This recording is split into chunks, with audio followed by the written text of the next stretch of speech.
Hola, ¿cómo está? Muy buenos días. Un cordial saludo a la audiencia.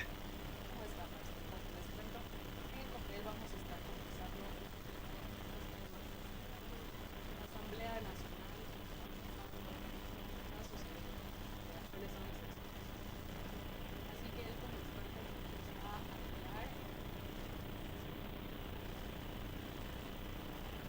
Pues sí, yo creo que es importante ponerle un ojo a lo que sucede no solo en la Asamblea Nacional, sino también de su relación con el Ejecutivo.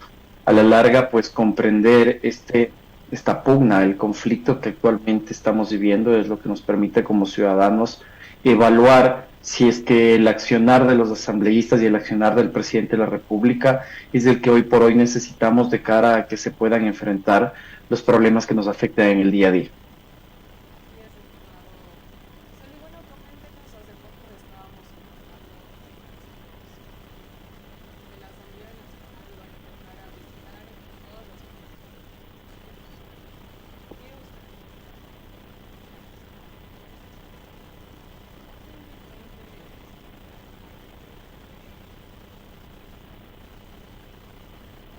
A ver, sería bueno que esto se haga todo el tiempo, no solo cuando estamos a menos de un año de estar en campaña electoral.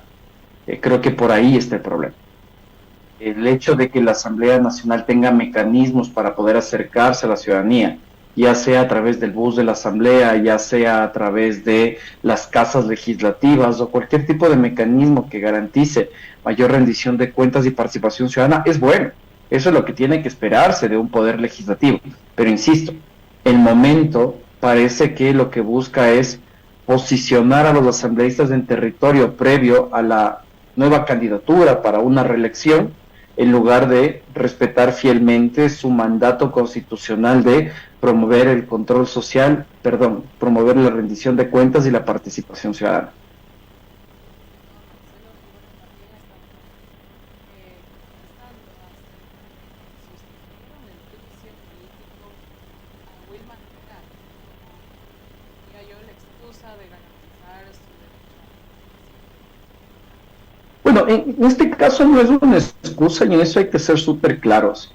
La Constitución determina que los individuos tenemos derechos y uno de esos derechos es el derecho al debido proceso. Y dentro de los aspectos que hay que considerar para saber si se garantizó o no nuestro derecho es tener este derecho a la defensa. Dentro del procedimiento de enjuiciamiento político determinado en la Constitución y en la Ley Orgánica de la Función Legislativa, determina pues un proceso en el cual existe un asambleísta que presenta las acusaciones, se le permite al acusado defenderse como tiene que funcionar en cualquier tipo de proceso de juicio, ya sea político o de otra esfera, y posteriormente que los legisladores puedan tomar una decisión. Entonces, es importante respetar los procesos, independientemente de los nombres. El día de hoy puede ser Wilman Terán y el día de mañana puede ser Juan Pérez. Y no podemos tener una evaluación distinta para juzgar de forma distinta a las personas. Ahora entonces, con esto, ¿usted cree que es la mejor decisión la que está tomando la Asamblea? No es la mejor decisión, es lo que determina la ley. Y gran parte de los problemas que nosotros tenemos en el país es que aplicamos la ley con distinto rasero. Wilman Terán puede ser culpable, pero eso no quiere decir que no tenemos que aplicar la ley con él. El día de mañana podemos tener una persona inocente frente a un juicio político y tenemos que aplicar igual la ley. Y eso es el Estado de Derecho. Gran parte de los problemas que tenemos en nuestro país, no solo en este año, sino de nuestra historia democrática, es por irrespetar el Estado de Derecho, por no respetar aquello que determina la ley. También por aquí pues estábamos comentándonos un poco, y es que la bancada de Construye anticipó que votará en contra de la destitución del canciller Gabriela Sonter en el juicio político que tuvo adelantado su socio de gobierno. Su perspectiva frente a esto, su opinión, ¿qué es? Bueno, creo que siempre es importante no adelantar criterio, creo yo. Yo creo que la bancada construye más allá de su posición política, tenía que esperar a que el juicio político pues siga avanzando en sus etapas, que se puedan presentar las acusaciones pertinentes, que la canciller pueda presentar su descargo y que a partir de eso construye toma una decisión, pero sin escuchar las acusaciones y el descargo de Sommerfeld en el pleno de la Asamblea Nacional, más allá de lo que se ha mencionado en la comisión de fiscalización, creo que tal vez no es lo correcto, sin embargo, pues no se marque ningún tipo de incumplimiento legal. También yo creo que es importante tener en cuenta lo siguiente. Lastimosamente, y no solo en esta asamblea, sino también en las anteriores, se utilizaba la fiscalización como una herramienta para el show político. Y esto es algo que nos termina afectando como país, como una democracia estable. Porque minutos antes, horas antes de que se presente, en este caso, la solicitud de juicio político en contra de la canciller por la irrupción en la Embajada de México, desde el gobierno se presentaron 3 solicitudes de juicio político en contra de exministros del expresidente Guillermo Lasso, con la finalidad de que se trate en primer lugar estas solicitudes de enjuiciamiento político y de esa forma dilatar un posible enjuiciamiento a la canciller. Entonces veamos cómo existen también pues estas artimañas, tanto desde el oficialismo, tanto desde la oposición, de cara a poder pues presionar políticamente a un gobierno, presionar políticamente a una institución. Los ciudadanos lo que vemos es tal vez la parte del resumen. Se va a enjuiciar políticamente a Sommerfeld, pero no estamos viendo cuáles son estas estrategias que debilitan la institución, debilitan la credibilidad de los ciudadanos en el Parlamento y que lamentablemente lo que están haciendo es afectar a la Asamblea Nacional. Así es, mi estimado Marcelo. Ahora, bueno, coménteme. Todos sabemos que actualmente la mayoría de personas están inmiscuidas pues en el ámbito político, ya están haciendo campaña para las elecciones del año 2025, de una u otra manera. ¿Usted cree que las acciones pues, que están tomando actualmente los asambleístas son las mejores, conociendo que ellos obviamente van a querer ser elegidos a estos cargos? No, no son las mejores y van en la misma línea de lo que le comentaba hace un momento. El hecho de utilizar el bus de la Asamblea Nacional para visitar territorio va en la línea de hacer campaña, no en promover la participación ciudadana. Ahora también incluso se podría estar configurando ciertas acciones de pre-campaña, y en el caso de que esto existiera es necesario denunciar. Hay que recordar que el Código de la Democracia es claro, y el Código de la Democracia determina que el Consejo Nacional Electoral, los partidos políticos o los ciudadanos podemos presentar denuncias al respecto de infracciones electorales. Pero más allá de esto que determina la norma, yo creo que la mejor y la peor infracción que puede tener en este caso, la peor sanción que puede tener un político que incumple con la ley es el castigo del voto. Y los ciudadanos tienen que informarse al respecto de esto, es decir, identificar que existen estas acciones populistas, demagogas, incorrectas por parte de los candidatos y que los ciudadanos evalúen si es que es conveniente, si es que es lo correcto votar o no votar por una persona. Imagínense lo que es un candidato en campaña incumple con la ley, uno ya se imagina qué es lo que va a pasar en el caso de que sea electo. Exactamente. Creo que también el hecho de votar por el discurso, el día de ayer igualmente en otra entrevista lo conversábamos, por votar por la cara más bonita, por el discurso más bonito, es una parte que está haciendo como que falta de responsabilidad por parte de nosotros los ciudadanos, que no estamos siendo pues electos a estos puestos. Nosotros hacemos política de una u otra manera sin estar en estos cargos políticos. Con el hecho de votar bien, de votar conscientemente, de ver qué perfiles son los que están llegando pues a la Asamblea Nacional, a los curules, es un gran trabajo el que nosotros tenemos que hacer. Sin duda que sí, y esto no es un problema reciente, es un problema de siempre, ¿no? Existe una bajísima cultura democrática en el país. No existe cultura política, seguimos viendo la política como lo malo, como lo feo, pero el peor castigo para quienes no se interesan en política es ser gobernado por quienes sí se interesan. Y aquí el punto no es que nos guste la política, debemos entender que la política nos afecta. Si es que nosotros no le ponemos atención a las decisiones que toman los políticos, si no le ponemos atención a quiénes son los candidatos, lamentablemente pues tendremos malos representantes. Entonces hay un deber ciudadano importantísimo aquí, que es el de informarse, y hay que tratar de encontrar los mecanismos para ello. En la actualidad, pues, aquel que tal vez no visite una página web, no lea una noticia, tanto en la página de la Asamblea Nacional como una cuenta de TikTok, pues lamentablemente está pues desaprovechando la oportunidad de tener una participación responsable dentro del fortalecimiento de la democracia en el país.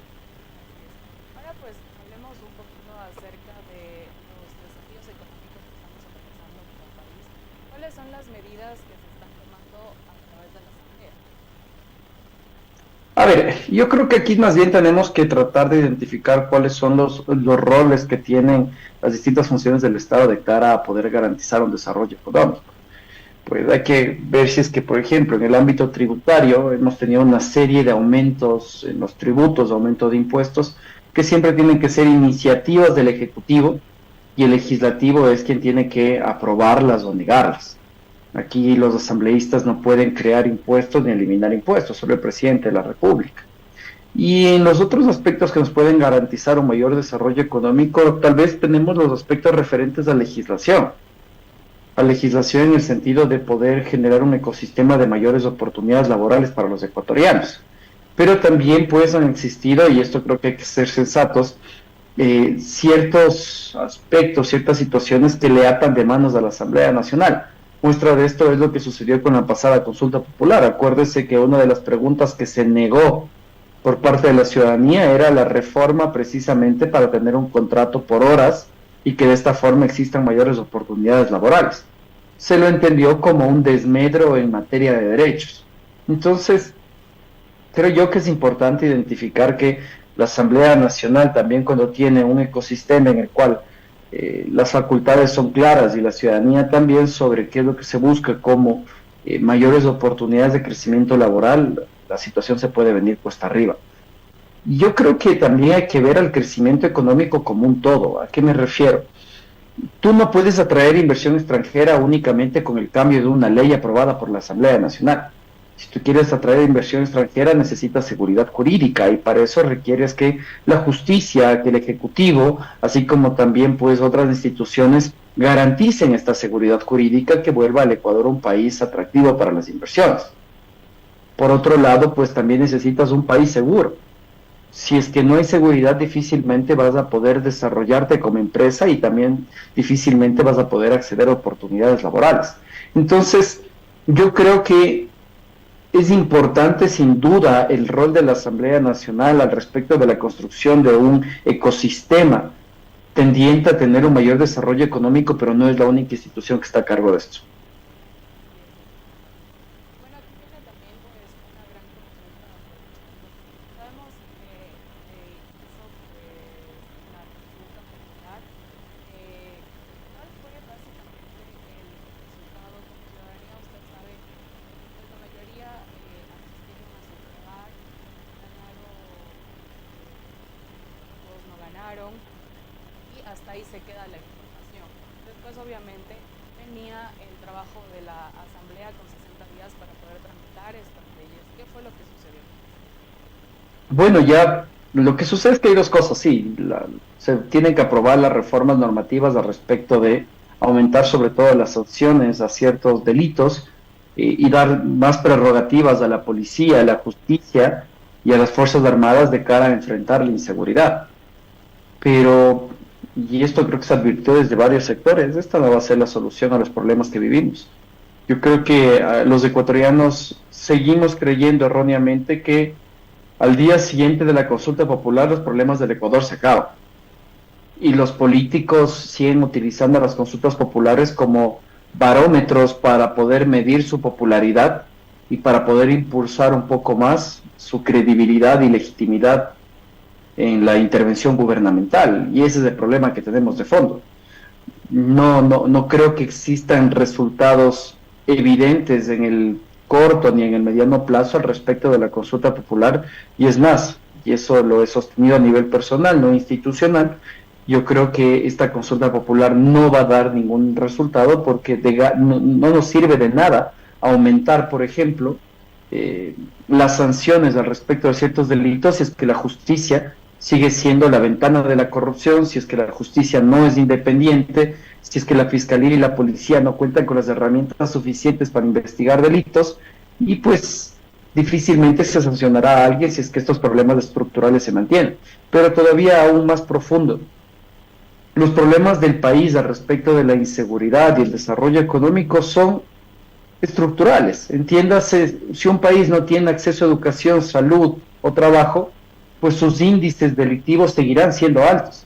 Y ahí es en donde está el problema. Si es que un país no tiene un control adecuado sobre las fronteras al respecto del contrabando, así como también del ingreso de sustancias y bienes ilícitos, pues el crimen organizado seguirá rampante en el Ecuador. Entonces, los problemas del país van mucho más allá de una consulta popular y sus efectos.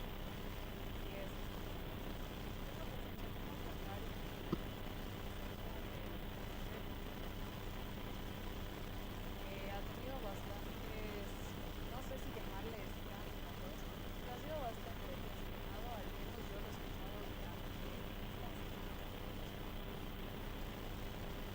A ver, el Consejo de Participación Ciudadana creo que ha sido cuestionado desde su creación, ¿no? No es algo reciente nuevamente. El Consejo de Participación Ciudadana nunca cumplió su función y con eso me refiero a que nunca designó de forma adecuada a las autoridades de las entidades de control. Siempre han sido cuestionamientos sobre la poca transparencia y la poca objetividad al momento de designar esas autoridades. Y en la misma línea tampoco ha sabido promover la participación ciudadana y el control social. En la actualidad estamos viendo una más de las disputas sobre quién debería ocupar determinado cargo importante para sectores políticos como es el Consejo de la Judicatura, pero esta disputa no es más que una raya al tigre. Es necesario profundizar qué es lo que vamos a hacer con esta institución. Hay que extirparla de nuestro sistema institucional. No funciona. Creer ingenuamente que los mejores ecuatorianos sin ningún tipo de interés van a llegar a esta institución y van a designar a personas sin ningún tipo de afiliación partidista, pues claramente es un despropósito. Así es. Pero ahora, bueno, por aquí estaba leyendo una noticia, dice el Tribunal Contencioso Ya no se puede confiar ni en los mensajes de texto. en contra de los consejeros de la Liga Azul en el Consejo de Participación Ciudadana y Control Social. Bueno, hay que recordar que este proceso viene hace algún tiempo atrás ya, ha sido desechado en ciertas ocasiones por el Tribunal Contencioso Electoral porque no se habían presentado las pruebas suficientes. En este caso lo había hecho el actual consejero Juan Esteban Guarderas, y lo que resolvió en este caso el Tribunal Contencioso Electoral es que estas infracciones no se podían configurar en razón de que era una campaña por redes sociales y que esta no está sujeta a la observancia del Código de la Democracia. Habrá que ver si es que el razonamiento del Tribunal Contencioso Electoral en esta nueva denuncia es distinto, pero esto es lo lamentable. O sea, ¿qué es lo que se busca? Lo que se busca con esto es cambiar la configuración de fuerzas del Consejo de Participación Ciudadana para que ya no sea correísta, pero ahora sea ¿qué? Que sea gobiernista, que sea social cristianista, que sea qué. Entonces, vemos que es un consejo que es cualquier cosa menos ciudadano. Es un consejo de participación política y cualquier cosa menos control social y participación ciudadana. Así es, estimado Marcelo, no pudo haberlo dicho mejor. Finalmente, pues creo yo que podemos despedirnos con una pequeña reflexión, tu opinión sobre acerca de estos temas y también pues invitar a la ciudadanía a informar, ¿no?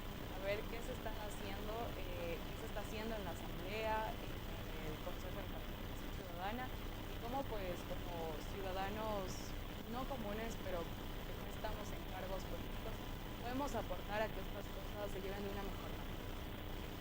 Bueno, en primer lugar, yo creo que los problemas del país no se van a solucionar con las decisiones del presidente de turno, que los problemas del país no se van a solucionar con la aprobación de leyes en los próximos 6 meses que le quedan a esta Asamblea Nacional. Creo que es importante tener en cuenta que es necesario volver a discutir sobre una nueva constitución, o al menos una reforma parcial a nuestra constitución de cara a que podamos tener un nuevo diseño institucional. Creo que el catálogo de derechos no está en discusión, pero el diseño institucional del país sí. Y ese diseño institucional radica en, por ejemplo, volver, o más bien tener, lo que tienen todas las democracias del mundo, una estructura tradicional de funciones del Estado. Son 3 las funciones de un Estado que deben tener. El invento que nosotros tuvimos en Montecristi no ha dado resultado y creo que no es necesario insistir en ello. Que la situación del país no va a cambiar si no cambian los políticos, pero los políticos van a cambiar cuando los partidos políticos cambian y cuando se controla adecuadamente a los partidos políticos. Pero si no se controla la precampaña que conversamos hace un momento, si no se controla su financiamiento, seguirán siendo la ventana o será siendo la institución de puertas abiertas para el financiamiento ilícito de la política a través del crimen organizado. Y lo mismo sucede con estructuras como el Consejo de la Judicatura. Mientras tengan tal amplio poder, van a seguir siendo la ventana de la corrupción. Y por otro lado, pues los ciudadanos tenemos un rol importante en esto, y es la discusión sobre qué tipo de país queremos. Y tras una discusión informada, a través de distintos canales de medios de comunicación, sociedad civil, que nos permita contrastar aquello que nos dicen los actores políticos, podremos pasar hacia un voto responsable, que es el que nos permitirá tener mejores autoridades y mejores decisiones para nuestro día a día.